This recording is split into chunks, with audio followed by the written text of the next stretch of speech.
Bienvenue à la communauté d'études quotidiennes de la Bible.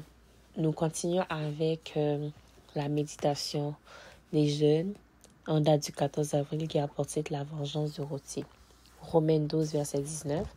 Ne vous vengez pas vous-même, bien-aimés, mais laissez agir la colère car il est écrit « À moi la vengeance, c'est moi qui rétribuerai, dit le Seigneur ». Un jour, 3 voyous sont arrivés sur de grosses motos bruyantes dans un café fréquenté par des routiers en transit.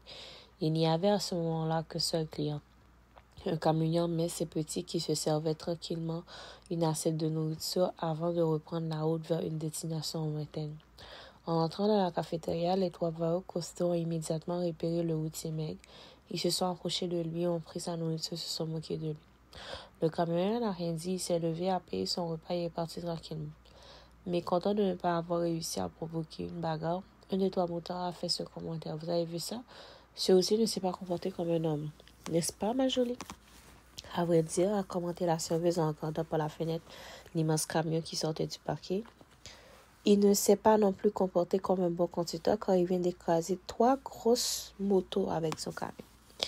Dieu ne veut pas que nous nous vengions pour 4 raisons. 1. Parce qu'en tant qu'être humain, nous avons la tendance à exagérer, à faire payer l'offenseur beaucoup plus que ce qui est juste. 2. Parce qu'il veut que nous aimions notre prochain. 3. Il a au contraire envoyé son fils pour payer nos offenses. 4. La vengeance est un stratagème que Satan utilise pour provoquer l'inimitié, le mal et la haine entre les enfants de Dieu. La vengeance humaine est l'opposé du plan de Dieu.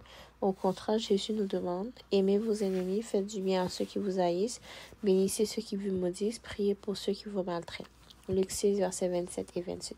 Dieu nous a placés dans le monde comme des artisans de paix, comme des ambassadeurs chargés de promouvoir les intérêts spirituels auprès de ceux qui n'ont pas encore choisi de faire de Jésus leur sauveur.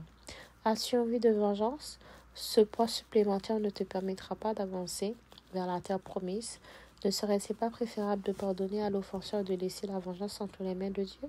Prends aujourd'hui la décision de te libérer du désir de vengeance et tu jouiras de la paix de Dieu.